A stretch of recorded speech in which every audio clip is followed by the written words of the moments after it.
cristãos. Se for mais, a gente acaba mudando até de assunto. Então, ó, são 2 folhas. Se vocês puderem convergir aí, pá, vai chegar na outra aí. Jonathan Edwards. Jonathan Edwards é tema para atualidade, um cara do século XVIII. Esse mês a gente está discutindo os grandes pensadores cristãos aí dos últimos 250, 300 anos.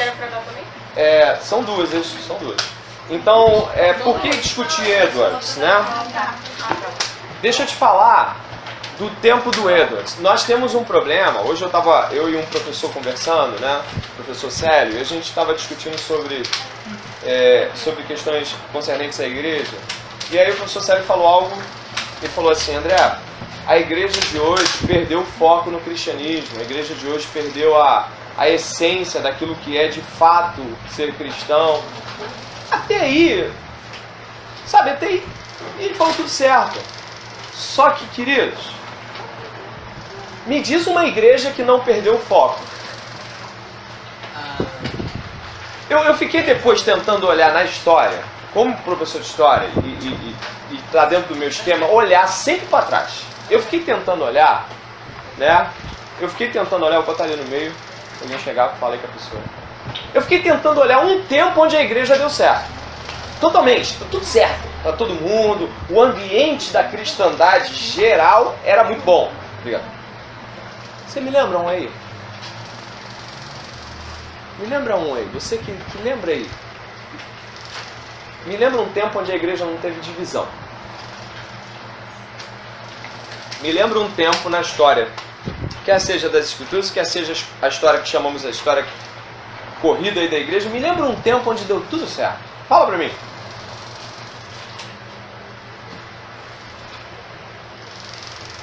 Essa nossa discussão hoje, talvez ela possa ter alguma relevância se eu falar assim: pô, hoje tem mais cristão nominal. Mas e na época da Igreja Católica Romana? Quanta nominalidade tinha? Só tinha aquela quase como igreja. E aí a pessoa chega: não, mas depois que Lutero afirmou as bases da Reforma Protestante, tudo mudou. Mudou mesmo, irmão. Você acha que Lutero nunca pregou contra a nominalidade? Cristãos nominais, o cara fala que é cristão e não é. Você acha que Lutero nunca...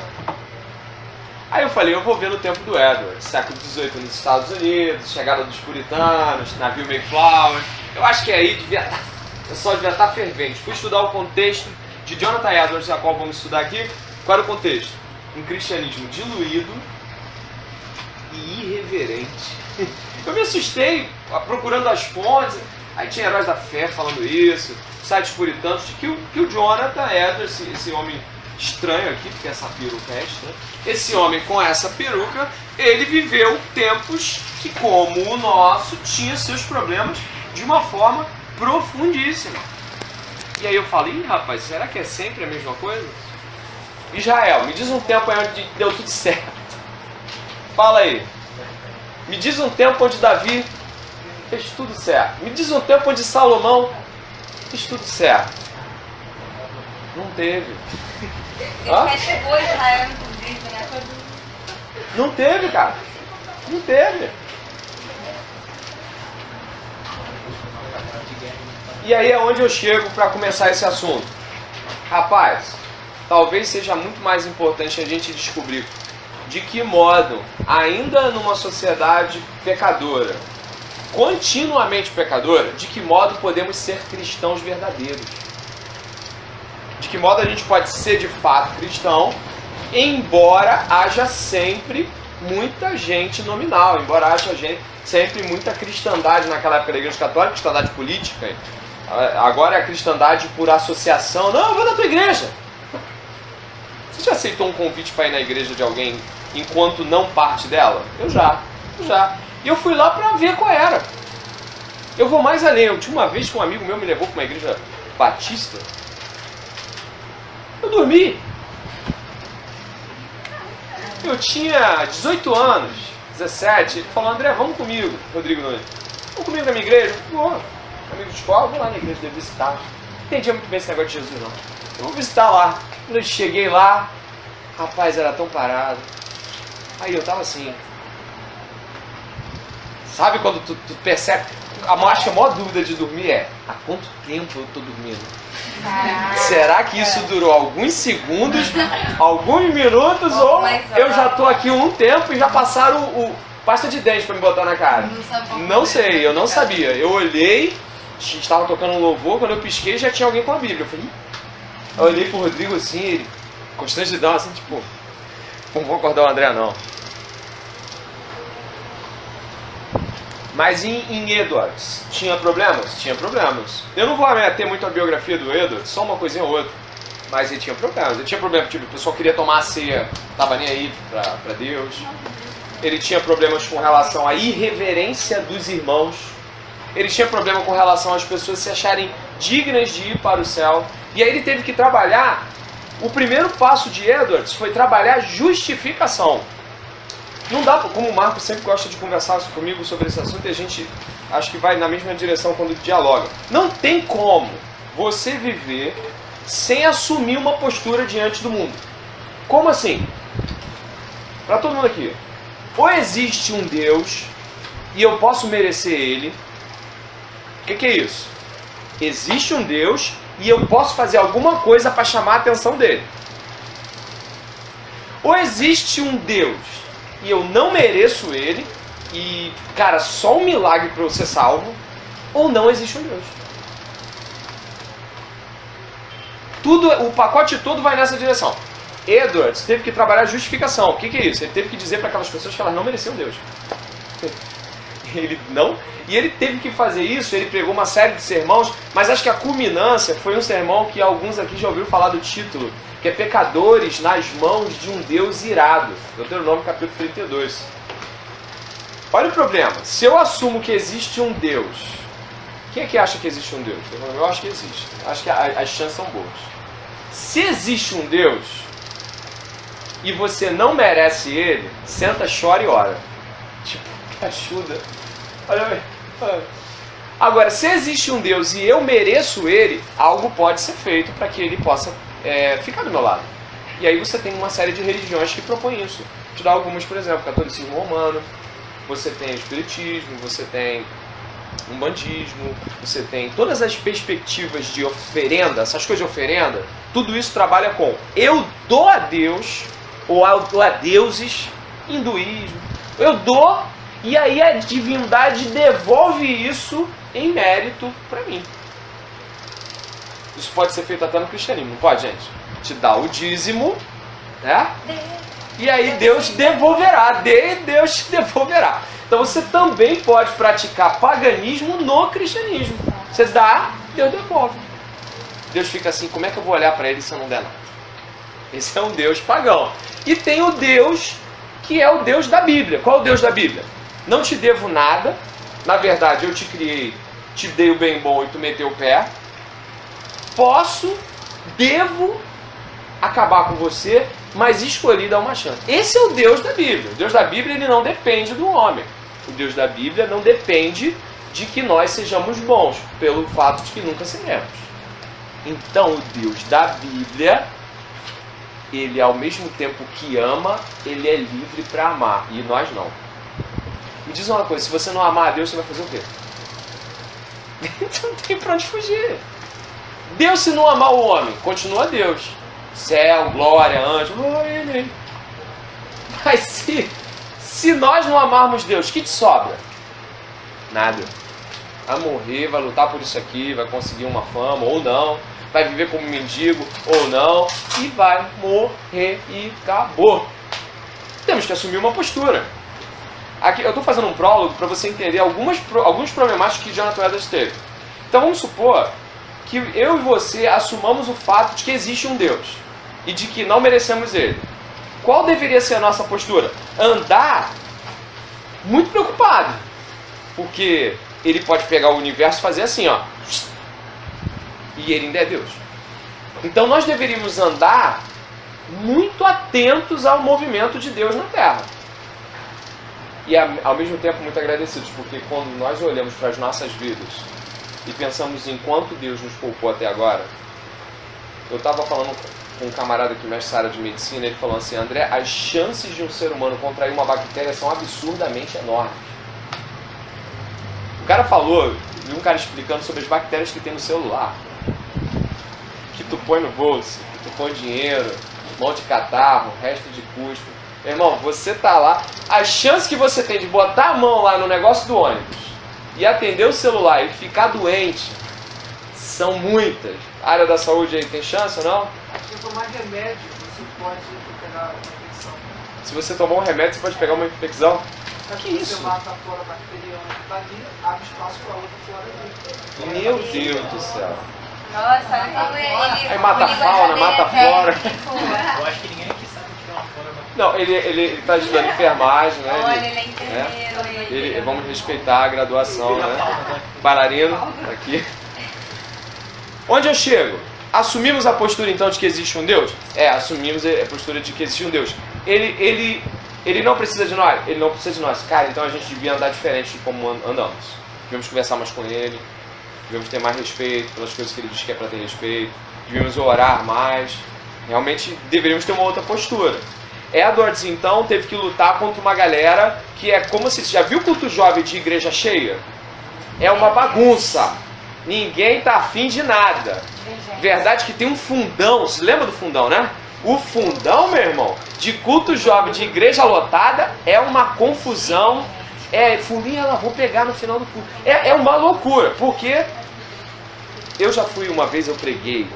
Quem tava aqui? Ninguém. Eu preguei na igreja Nazareno aqui de Nilópolis, aquela grandona ali. Meu Deus. Eu preguei. Tu tava? Não. Tu tava? Tu tava, Brad? Eu preguei num culto jovem de segunda-feira. Aquilo ali, quando tu olha, mano, tu vê um anfiteatro cheio. Aí eu entrei, quando o cara me deu o microfone, eu nunca preguei pra tanta gente. Se tivesse no Maracanãzinho. Aí eu abri a Bíblia e comecei a falar de inferno. Ô, louco. Tu lembra disso, pô? E no final as pessoas começaram a sair de seus lugares para orar desesperadas. Eu não conheci o sermão do Edwards e elas também não se jogaram, como a gente vai ver aqui, que fizeram. Mas o que eu quero dizer, irmãos, é que as pessoas, e aí me incluo eu, me incluo você, todo mundo que está aqui sentado, quem ainda está chegando e quem não vai ver, nós precisamos ter uma noção de que Deus pode nos mandar para o inferno. E de que Ele tem esse direito, porque nós nos rebelamos contra Ele, como aquele servo que luta contra um rei para destruir o rei bom. É um rei bom, a gente está querendo... Se nós pudéssemos, como diz em Colossenses, somos inimigos de Deus. Inimigo, eu costumo falar sempre, inimigo não é aquele cara que não vai com a tua cara. Inimigo é Lex Luthor, que quer matar o Super-Homem, é o Coringa que quer matar o Batman. Não é uma coisa assim, o Coringa tá fazendo as coisas dele, e alguém chega assim, vem cá, você gosta do Batman? O Coringa, não gosto muito do Batman não, mas ele lá, eu aqui. Não, o Coringa não, e se passar perto eu mato, e se tiver chance eu degolo. O Coringa, o Lex Luthor, eles são arqui-inimigos. Significa que nós, segundo a Bíblia, você deve ter visto isso em Colossenses, a gente pode abrir o capítulo 1. Colossenses capítulo 1 diz que nós somos, fora dele, arqui-inimigos de Deus. Não é uma coisa assim, tipo, Deus está de mal. Deus fez assim para Adão. Adão, corta.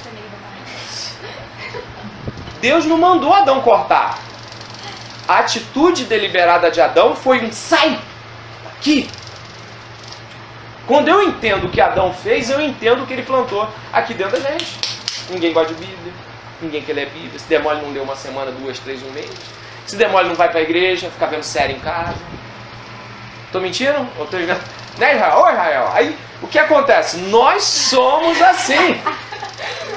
Hoje é contigo. Não é aquele Israel, não. Eu falei Israel de Deus. Vocês estão sendo... Eu falei Israel porque Israel deliberadamente pegava contra Deus. Tá vendo aí, ó? Depois você observa seus amigos, tá? Observa. Mas nascer com o nome de Israel também não é fácil, né? Vai voltar o nome dele pra Às vezes eu olho a chamada e falo... Eu olho para a chamada dos meus alunos e eu falo assim, por que o pai fez esse nome? Eu fico olhando. Tem nome que tu fica assim, por que ele botou esse castigo? Porque é pra sempre, é pra vida toda, o cara vai... Cleison, né, velho? Hã? O Vander Cleison da vida. Vander Cleison? Ninguém é assim, não. Olha, o nome do meu colega é Mads Zedek, então vocês vão falar. Quem? Madison? Mads Zedek. Cara, eu já ouvi Melquisedeque. É Médici.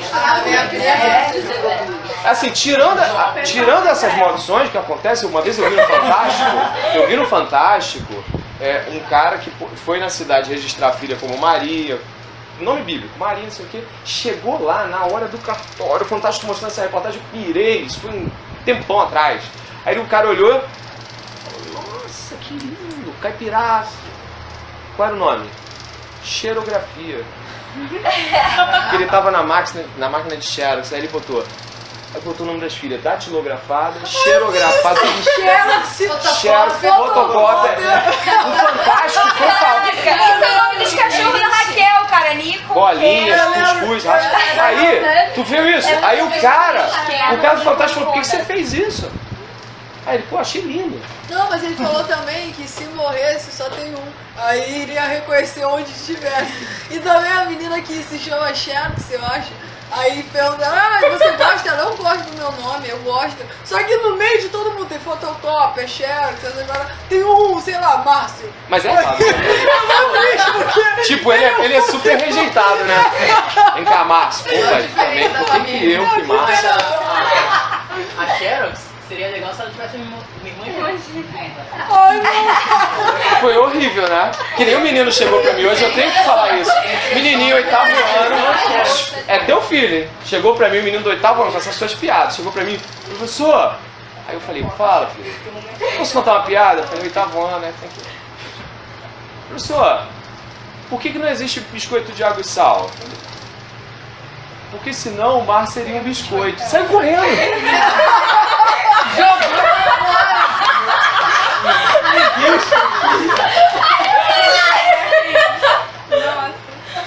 E aí? Imagina um cookie gigantesco. Subindo em cima, né? É tipo lua feito de queijo. Ó, o Vitor achou isso profundo. Tem algo aí que Deus viu e mostrou pra ele. Só correndo. Falei, tio, por que que... Tio, Segura essa aí, né? tio, segura. Fiz a piada. Falei, fala, sobrinho. Ó, por que que... Saiu correndo. E eu e a zeladora lá, a mulher da faxina, ficamos olhando um pra cara do outro. Assim, Ok. Dorme com essa Ok. Vamos voltar. Aí o que acontece, irmãos? É uma incoerência às vezes, né? Depois você contempla o biscoito.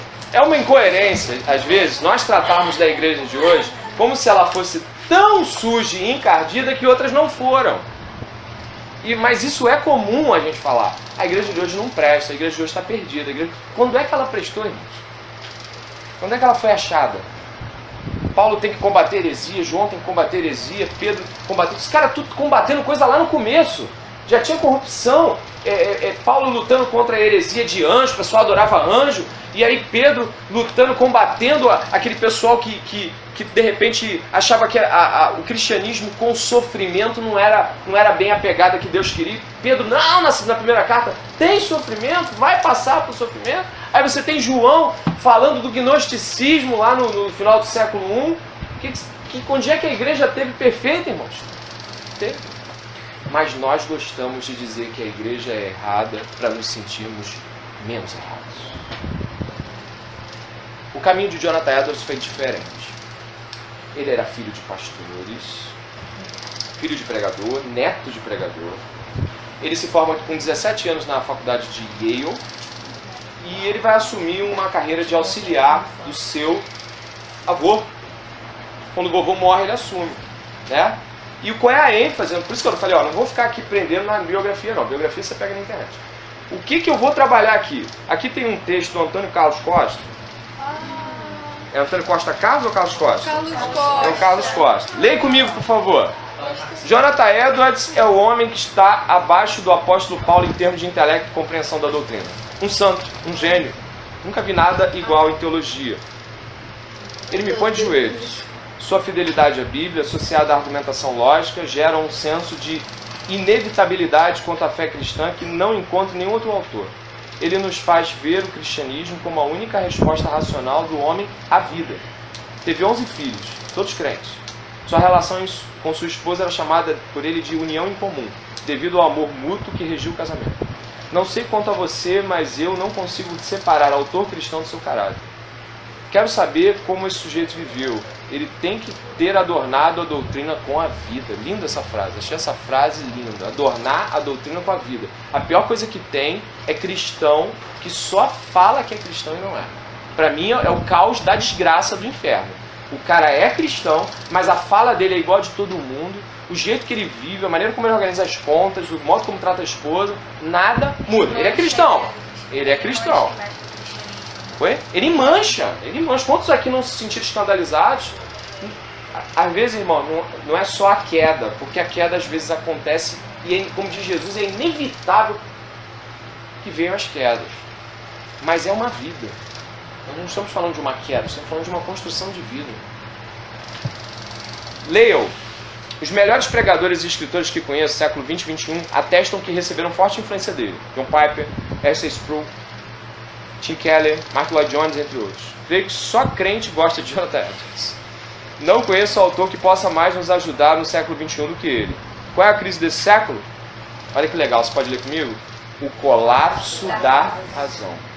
Olha que legal essa frase, colapso da razão. Francis Schaeffer tem um livro chamado A Abolição do Homem. Que legal, fiquei pensando nesse título. É do Lewis? Ah, então eu li numa situação do Schaeffer, no mínimo. Então, eu estava lendo o livro do Schaeffer e esse trecho. É do Lewis? Pensa na morte da razão, pensa na abolição do homem. O que é a morte da razão? Acho que a Angel estava na mesma sala de aula que eu nesse dia, como aluna, assistindo uma situação muito diferente, né, Angel? Eu propus a morte de uma pessoa ou de um cachorrinho. Foi eu que discuti com eu vi. O negócio foi afiado. E aí discutir a seguinte situação. Se você tem um cachorrinho e você tem um bebê, eles dois estão se afogando, você pode salvar um. Mete a mão e puxa quem? A menina levantou e falou assim, claro que é o cachorrinho. Ela falou isso. Aí eu fui lá pra gente discutir, porque eu falei assim, então no caso se eu tivesse que salvar você e o cachorro, sua mãe salvaria o cachorro, né? Ela disse que a mãe dela. Porque a mãe dela disse que ela tem o mesmo pensamento que ela. Então. É porque não tinha cachorro no dia, né? Ela nasceu e não tinha cachorro. Quando nasceu não tinha cachorro, né? Senão ela alimentava o cachorro e deixava ela morrer de fome, né? Foi tão sério que, assim, eu vou dizer que uma parte substancial da turma ficou bem assustada com a fala da menina. Não foi assim, a maioria falou, legal, viva o cachorro. Não foi isso. As pessoas olharam e não aprovaram a fala dela. Ela discutiu com a menina e tal. Mas eu percebo que a fala dela, ela traduz uma coisa ilógica. Porque se ela, como ela fez aí, falou agora, se ela aplicasse o mesmo tipo de pensamento a si mesma, ela se perceberia inferior a um animal. Logo, ela teria, obviamente, que estar muito mais preocupada com o cuidado dos cães na rua do que com a faculdade dela. Ao invés dela, o projeto dela ser fazer uma faculdade, devia ser cuidar de cachorro. Não é uma lógica? Vamos pegar o contrário? Como é que faz? Espera aí. Você tem uma pessoa que acha que animais, cães, por exemplo, são mais importantes que humanos. Então você deveria reverter a sua vida para uma causa maior do que você. É uma lógica. Você vai agora cuidar de cachorro. Você vai viver, o dinheiro que você vai ganhar, não dá nada para sua mãe. Se ela precisar de remédio, cuida do cachorro. É só pegar a lógica. Jonathan Edwards decidiu fazer o uso lógico do cristianismo. Ele não decidiu abrir mão de oração, de crer que havia pessoas que precisavam de oração. Nada disso. Apenas ele falou assim, eu vou pensar. O cristão precisa pensar. E essa situação em sala de aula foi desconfortável, mas me ajudou muito a entender de que nós precisamos pensar a nossa fé. Porque se nós não pensarmos nossa fé, as pessoas vão achar que fé não tem nada a ver com razão. Esse livro aí mesmo, se você puder pegar a capa dele aí, né? Por acaso a gente acabou vendo, eu vi. Pense, é de John Piper. John Piper ele fala que a vida do cristão perpassa pela intelectualidade. Se eu não penso cristianismo, eu não sou cristão. Eu devo pensar cristianismo. Eu devo argumentar o mundo na lógica do cristianismo. E a partir de então, eu vivi essa realidade. Edwards pensava dessa forma. Ele mostra como que um ser humano pode se aproximar de Deus sem ter de decepar sua cabeça. Contudo, nunca ouvi negociar a doutrina para tentar encaixá-la numa estrutura filosófica racionalista. Tiago, ao mesmo tempo, ele revela grandes espaços para as afeições. A experiência com Deus é um contato com a sua beleza, com a beleza da sua santidade, que faz o coração fixar os afetos no Criador. Edwards passava até 11 horas orando e convidava sua esposa e seus filhos para tal. Ele tinha filhos, e não eram poucos, acho que eram 11, né? E todos eles foram filhos que assumiram a vida cristã de forma real. Queridos, quantos são filhos de crente, mas não vê Jesus nos seus pais? Um monte! Um monte! É difícil você ver um filho e falar assim, olha, quando eu olho para o meu pai, eu olho para Cristo, sabia? É difícil. Olhar para uma filha e falar assim, quando eu vejo a minha mãe, eu vejo as grandes mulheres da Bíblia. Toda a minha família, ninguém da minha família não é da família da minha mãe, sem ser da igreja. E pastor, ou obreiro. E aí vai o nosso grande desafio. Eu perguntei uma vez em uma sala de aula, quantas pessoas elas conheciam na vida delas, que quando elas olhavam para a pessoa, elas pensavam no Jesus da Bíblia. Primeiro eu excluí aquelas que não conheciam Jesus da Bíblia e só o nome, Jesus. Mas aquelas que sabiam os traços fundamentais de Jesus. Alguns alunos falaram. Um levantou a mão assim. Teve gente assim, ó. Não, fulano. Tipo, levou uns 5 minutos, e 5 minutos numa aula é eterno, é eternidade 5 minutos. 5 minutos de um silêncio abissal. Repeti a experiência. Fiz numa turma de oitavo, depois numa turma de segundo, depois numa turma de terceiro. Quando chegou na de terceiro, cara, o drama era maior. Primeiro, claro, né? Sutil, perguntei, quem aqui é filho de cristãos, católicos ou evangélicos? Pode baixar. Eu esperei passar um tempo para o pessoal esquecer que tinha feito aquela resposta ali. Aí demorou um tempinho, eu falei assim, a gente estava falando sobre igreja católica, reforma. Aí eu perguntei assim, quem aqui pode dizer afirmadamente que conhece ou conheceu alguém, enquanto em vida, que se parecia com o Jesus bíblico no modo de proceder? Ninguém. Não conseguiam apontar nem mesmo seus próprios pais. Não é sobre ser crente, está entendendo? Não é sobre ser da igreja. Ele está falando isso. Não é sobre fazer parte de uma comunidade cristã. Cara, eu vejo essa pessoa e eu vejo Jesus.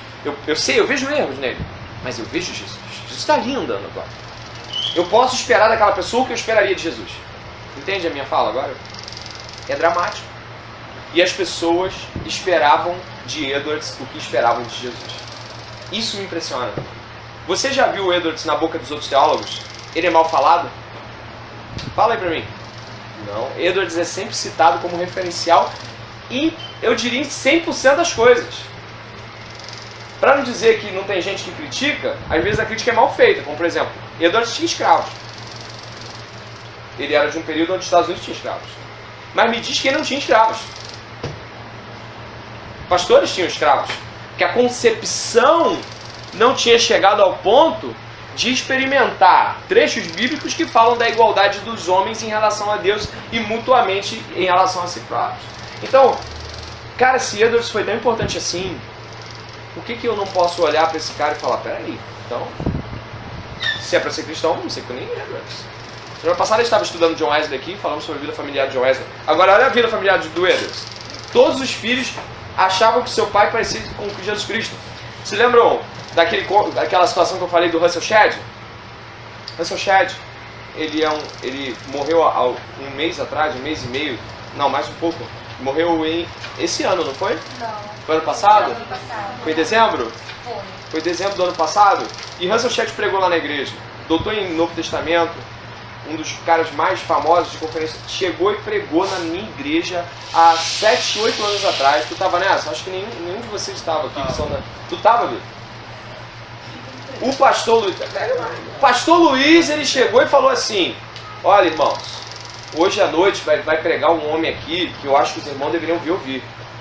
É o Dr. Russell Shedd. A filha dele foi procurar o pastor da igreja na qual o pai também é pastor e falar, eu tenho um problema com o meu pai. Imagine, Dr. Russell Shedd. Aí a filha foi até o pastor auxiliar para falar, eu tenho um problema com o papai. E desabafa, qual é o problema com o pai? Eu nunca vi meu pai pecando. E eu não acho isso normal. Imagine um testemunho desse. Não é que ele nunca pecou, vocês estão entendendo isso? Essa filha chegar e falar assim, eu nunca vi papai pecando. Eu não lembro, eu estou buscando aqui e eu queria saber se isso é normal ou não.